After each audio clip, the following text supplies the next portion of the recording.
History portrays Edward VI as the feeble and ultimately doomed son of Henry VIII.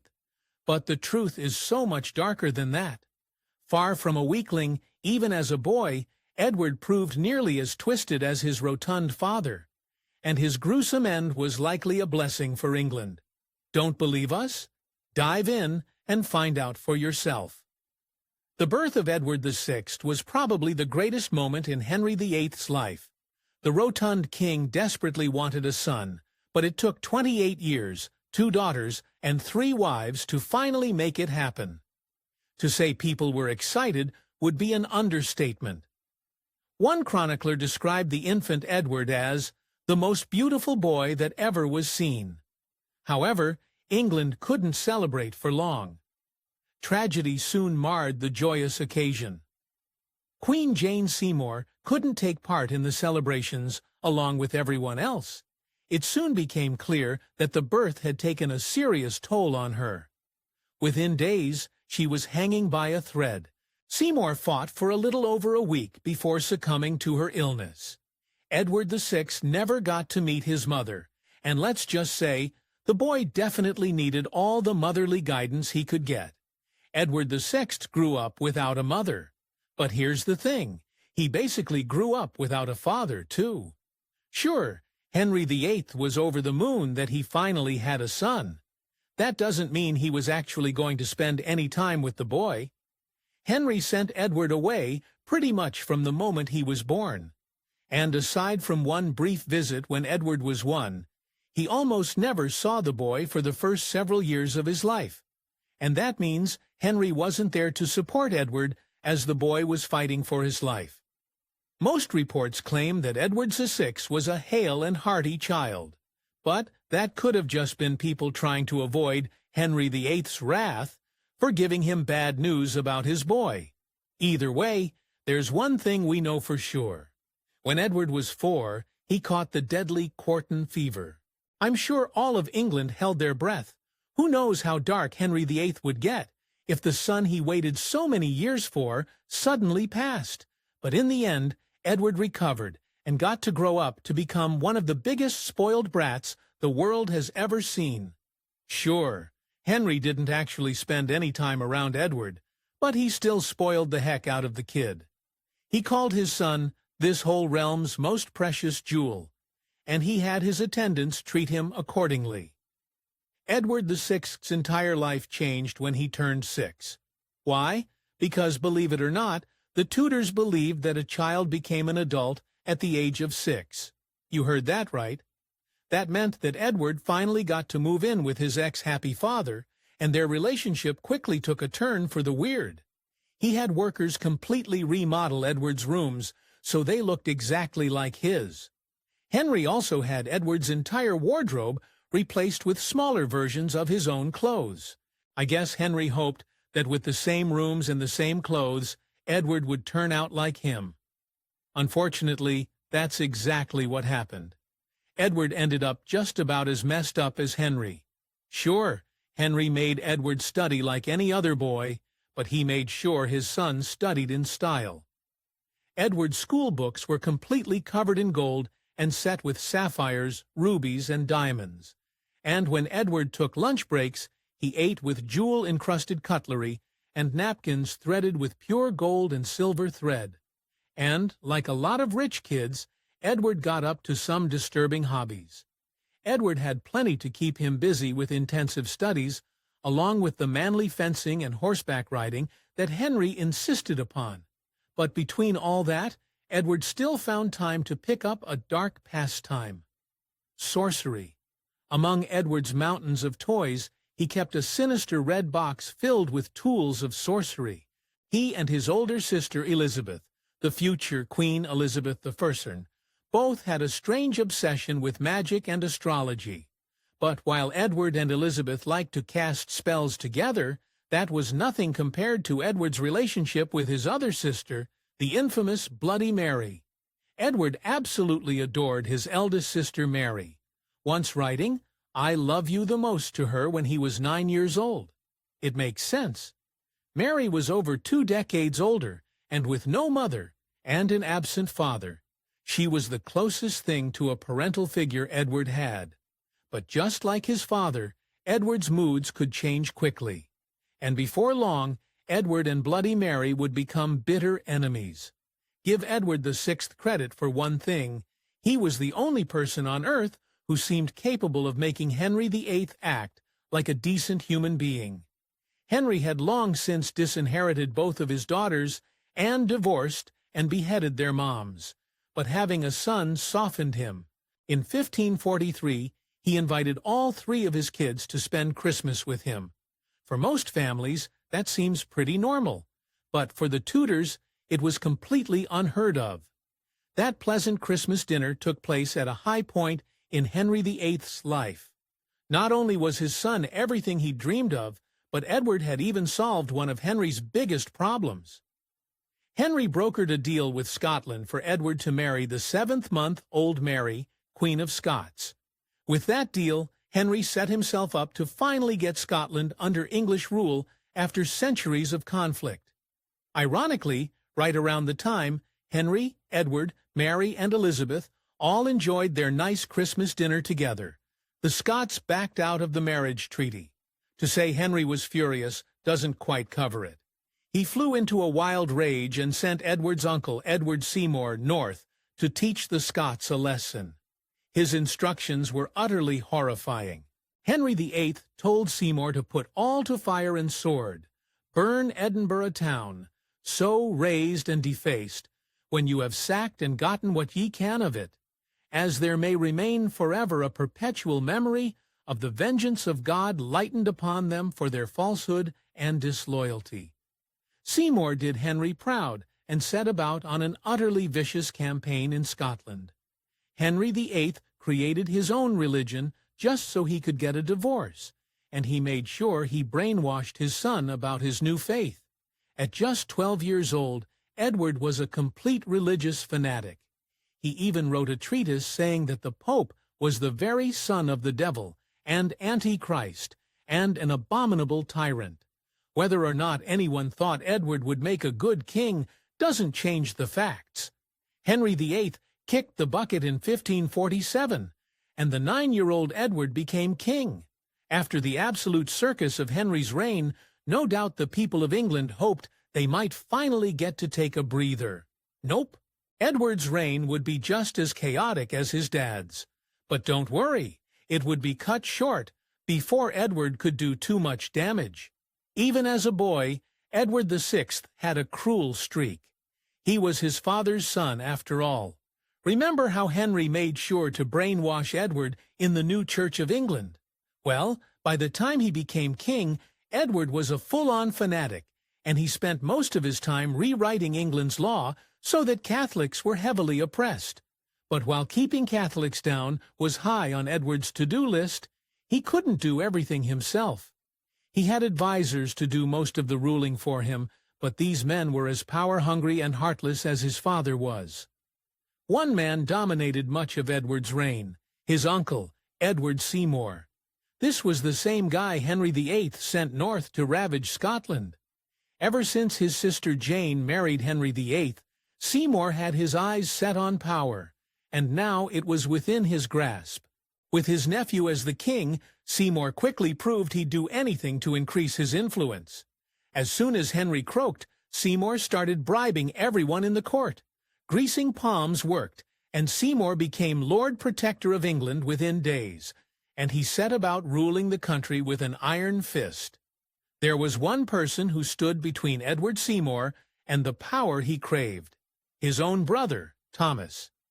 Edward had paid off the king's other advisors, but Thomas went straight for the king himself. Thomas started whispering in young Edward VI's ear, secretly giving him money and claiming that his brother sought to make a beggar out of him. But poisoning Edward VI's mind was just part one of Thomas Seymour's plan to get power. The next part was even darker. Thomas Seymour came up with a plot that would have completely altered the course of history. In the chaos after Henry VIII's demise, Seymour planned to marry Princess Elizabeth, then kidnap Edward VI, and force him to abdicate to his sister, effectively making Thomas Seymour the King of England. Honestly, it was a pretty good plan, but the night he tried to make it all happen, everything went terribly wrong. One night guards caught Thomas Seymour trying to break into the new King Edward VI room. He'd been trying to sneak in unnoticed, but a dog noticed Seymour and started barking. In a move that was equally cruel and idiotic, Seymour silenced the pooch by shooting it. If the barking hadn't gotten the guards' attention, the gunfire definitely did. They quickly set upon Seymour and sent him to the Tower of London. By this point, Thomas Seymour was well and truly screwed. He likely hoped that his brother would save him, but he didn't realize just how heartless Edward Seymour was. Edward Seymour's heart was made of ice. He didn't even flinch when he had his brother executed for treason and tightened his grip on the king. For the next several years, Seymour did his best to keep King Edward VI distracted, while he ran England into the ground with nearly unchecked power. However, Seymour made countless enemies as the king of the king, and it was only a matter of time before someone came for his head. The longer Edward Seymour held power, the more arrogant and careless he became. Finally, in 1549, he slipped. Seymour's one-time ally, John Dudley, convinced King Edward VI that Seymour planned to usurp his power, and that was all it took. Seymour was subsequently executed for treason, and Dudley took over as Lord Protector. Edward Seymour is a black stain on King Edward VI's legacy. Sure, it's not like the child king could have done a lot to stop him, but Seymour threw England into chaos with his absolute fiasco of a rule. When the next guy, John Dudley, took over, things got a little bit better, but let's not go crazy here. Dudley was still a brutal tyrant who wielded absolute power in a mockery of the actual king. But at least he didn't screw up quite as bad, or as often as Seymour had. Dudley even managed to find Edward VI a bride-to-be, though of course this love story was doomed from the start. Back in the Middle Ages, England and France were pretty much constantly fighting, and that goes the same for Edward VI's reign. When Dudley took over as Lord Protector, the French proceeded to kick his butt on the battlefield. Dudley realized that he'd quickly bankrupt England if he kept on fighting, so he desperately looked for a way out. His salvation came in the form of a marriage contract. After all, Edward VI was a full-blown teenager by now. It was long past time for him to have a wife. France forced John Dudley to sign one of the most humiliating peace treaties in English history. He had to withdraw his men, not just from French territory, but from Scotland as well, finally putting an end to the conflict that started all those years earlier when the Scots backed out of Edward VI and Mary, Queen of Scots' marriage contract. To make the treaty official, Dudley and the French king also agreed to have Edward VI marry Princess Elizabeth of Valois. God help poor Elizabeth if that marriage had ever come to be, but it didn't. Edward VI might have seemed healthy, but dark clouds were on the horizon. Turns out having a spoiled teenager as a king isn't exactly ideal. Edward's advisors were all too busy struggling against each other for power to actually run the country, and England fell into a dark era. By 1552, chaos ruled the land, and the country begged for a king to rise and restore order. But Edward VI could not be that king. Just as things were reaching a fever pitch, Edward suffered a devastating blow. In April 1552, Edward VI caught the measles. The disease ravaged the young king's body, but after a few agonizing weeks, he managed to recover. It seemed like the crisis had passed, but the measles was just the beginning. He may have not realized it, but Edward's clock was ticking, and much more pain was on the horizon. Edward may have recovered from the measles, but the damage was done. The disease completely crippled his immune system. So when the next sickness came, Edward had nothing left to fight it off with. It all began when Edward started coughing in January 1553. Then came the fever. What may have seemed like a passing flu quickly grew worse and worse, until the boy king was a disturbing sight to behold. Edward suffered an excruciating pain for months, but by April he appeared to recover. By May, Edward seemed well enough that his royal doctors all believed he recovered in a matter of days. Edward's cough came back with a vengeance, this time even worse than it had ever been before. Between his scorching fever and hacking cough, Edward's once vital body quickly started wasting away. Before long, his entire body swelled like an overripe fruit, and painful ulcers opened up all across his skin. But though his body failed him, Edward VI's mind stayed sharp. Knowing that his time was short, Edward had one thing on his mind: make sure his sisters never ever saw the throne. Edward had a close relationship with his sisters, Mary and Elizabeth, when he was a boy. Apparently, that soured as he grew up. The fact that Mary was a Catholic explains why a fanatical Protestant like Edward might have turned on her. But what about his other sister, the very Protestant Elizabeth? Why did Edward suddenly decide he hated Elizabeth as much as Mary? Regardless of the why, in his final agonizing days, Edward did everything in his power to rip his sister's birthright away from them. Before Henry VIII passed, he declared that Mary and Elizabeth, respectively, were next in line for the throne after Edward VI. Now Edward was a daddy's boy through and through, but apparently the years had changed him. As he neared the end, Edward shocked all of England by signing a last-minute proclamation. Against his father's wishes, this document completely disinherited his sisters, and made a distant relation named Lady Jane Grey his rightful successor. Did you forget about John Dudley, the tyrant who ruled England behind the scenes? Well, with Edward barely clinging to life, Dudley realized he was never going to get a better chance to secure his power. He turned the ailing Edward against his own sisters, and convinced the boy king to disinherit them. And that Lady Jane Grey? She just happened to be Dudley's own daughter-in-law. Honestly, it all seemed like a pretty good plan, but Dudley was playing a dangerous game, and it would cost him dearly in the end. On July 1st, 1553, Edward VI made his final public appearance.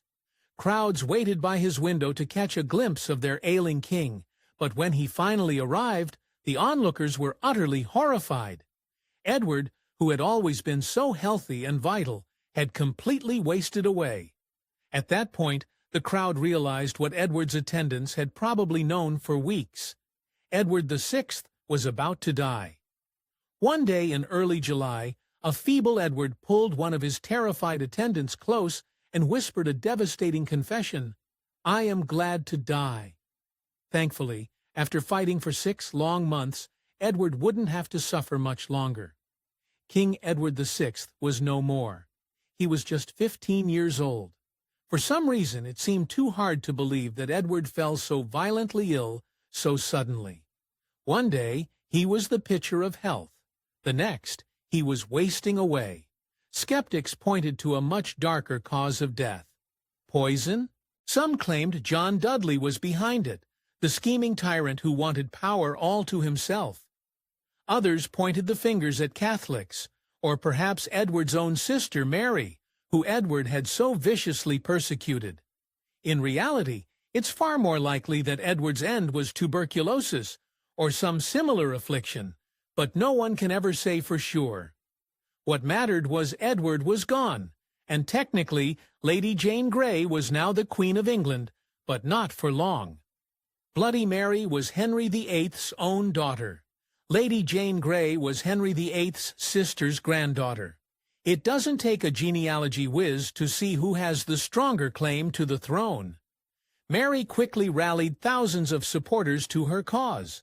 With the people at her back, Mary turned the tables on poor Jane Grey. Mary convinced the Privy Council to depose Lady Jane Grey, forevermore known as the 9 Days Queen, and declare her Queen Mary of England. She subsequently had Jane and her husband tossed in the Tower of London and accused them both of treason. There, Jane rotted away for the better part of a year before Mary finally decided to get rid of her.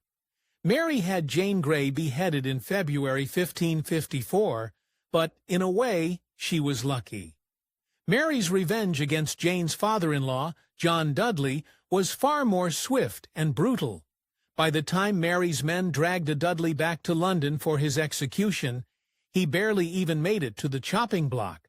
Guards could scarcely hold back a furious crowd who wanted the blood of a man who tried to steal the throne. Apparently, the gods really didn't want Henry VIII to have a son. Queen Jane Seymour's labor was particularly brutal, likely because of Edward's position in the womb. Things got so dicey that at one point the doctors believed it might come down to a terrible choice: save the baby or save the queen.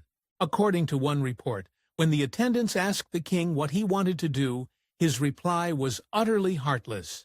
"If you cannot save both, at least let the child live," he said.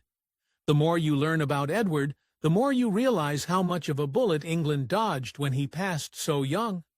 Somewhere between sharing clothes with his dad and the jewel-encrusted forks, Edward was a brat to end all brats. And, like all spoiled brats, he had a vicious temper. But most rich kids just throw tantrums and cry. Edward VI's fury was much more disturbing. According to one contemporary, during one fit of rage, Edward ripped a living falcon into 4 pieces with his bare hands. Now imagine what that kind of person could have done as a full-fledged king. No, Edward wasn't some tragic innocent figure as history might have you believe. The truth was a whole lot darker than that. Thanks for watching History Exposé. If you love uncovering the best stories in history, hit like and subscribe to keep exploring with us.